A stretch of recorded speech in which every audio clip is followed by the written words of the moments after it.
Doctor بے بس ہو جاتا ہے، دوائیاں استعمال کی جاتی ہیں بدل بدل کے، لیکن مریض شفا یاب نہیں ہوتا۔ اس نے سوچا کہ دنیا میں جتنے بھی طریقہ علاج رائج ہیں ان سارے طریقوں کو سیکھا جائے کہ اگر ایک طریقے کے اندر شفا نہیں ہے تو کسی دوسرے کے اندر ہوگی۔ اس نے ہومیوپیتھی بھی سیکھی، ایلوپیتھی بھی سیکھی، آکو پنکچر کا طریقہ جو چینی طریقہ علاج ہے وہ بھی سیکھا۔ چینی طریقہ علاج کے بارے میں وہ لکھتا ہے کہ انسانی جسم کے اندر ڈاکٹر حضرات موجود ہیں، اگر وہ اپنی توجہ جو ہے وہ بھی تحقیق کی طرف کریں تو بہت ساری چیزیں ہمیں جو ہے وہ سامنے آ سکتی ہیں۔ اس نے دیکھا کہ انسانی جسم کے اندر 63 کے قریب ایسے پوائنٹ ہیں، اگر ان کو متحرک کر دیا جائے تو انسان جو ہے تمام بیماریوں سے محفوظ ہو جاتا ہے۔ اس نے ایک دن ایک مسلمان کو دیکھا کہ وہ وضو کر کے آیا اور اس کے ہاتھوں سے چہرے سے پانی ٹپک رہا ہے۔ کپتان اس نے اسے پوچھا کہ تم نے یہ کیا کیا؟ اس نے بتایا کہ میں نماز کے لیے وضو کر کے آیا ہوں۔ اس نے کہا تمہیں کس نے بتایا؟ اس نے کہا میرے پیغمبر صلی اللہ علیہ وسلم نے بتایا یہ طریقہ۔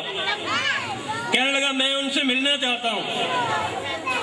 اس نے کہا کہ اللہ کے بندے وہ تو 1400 سال پہلے کی بات ہے۔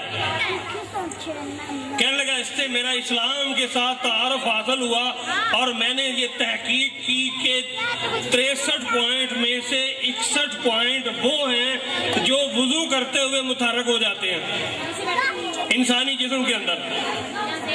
یعنی آکو پنکچر طریقہ علاج کے اندر 63 میں سے 61 پوائنٹ وہ ہیں جو محض وضو کرتے ہوئے متحرک ہو جاتے ہیں۔ انسان کے اندر قوت مدافعت اتنی پیدا ہو جاتی ہے کہ بہت ساری بیماریوں سے محفوظ ہو جاتا ہے۔ اور اس نے کہا کہ میں اپنے مریضوں کو باقاعدہ یہ وضو سکھاتا ہوں حالانکہ وہ غیر مسلم ہے۔ میرے بھائیوں، میرا کہنے کا مقصد یہ ہے کہ یہ تحقیق بھی کی تو ایک غیر مسلم نے کی۔ افسوس ہمارے مسلمان جو ہیں وہ آج تحقیق اور علم کا راستہ بالکل چھوڑ گئے۔ ایک اور ڈاکٹر نے تحقیق کی کہ آج کل موبائل کا دور ہے، انسانی جسم کے اندر الیکٹرانکس کے استعمال سے ان کے پاس ہر وقت بیٹھنے سے ایک الیکٹرک میگنیٹک فیلڈ ہوتا ہے، برقی مقناطیسی میدان وہ بن جاتا ہے، جس کی وجہ سے بے شمار بیماریاں جو ہیں انسان کے اندر پیدا ہو جاتی ہیں۔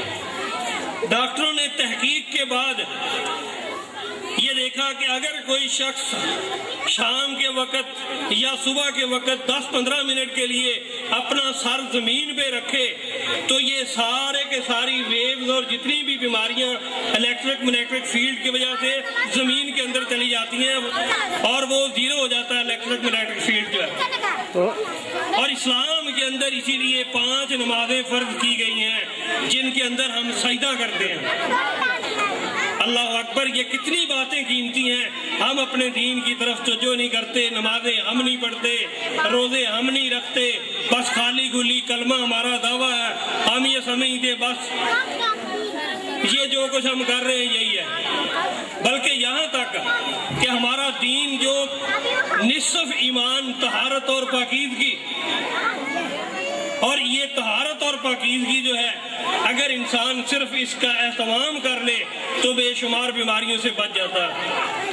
حضرات محترم، مجھے پہلی دفعہ اسکول کے اندر آنے کا اتفاق ہوا ہے اور میں یہ دیکھ کر حیران ہوں کہ اسکول کی انتظامیہ نے واقعتاً بچوں کی تربیت میں بڑی محنت کی ہے۔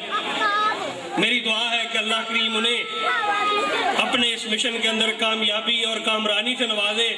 وقت کم ہے، مجھے احساس ہے کہ 3 بجے کے آپ لوگ بیٹھے ہوئے ہیں، ورنہ میرا جی چاہتا تھا کہ آپ کو ایسی مثالیں ایسی باتیں بتاؤں کہ اسلام کی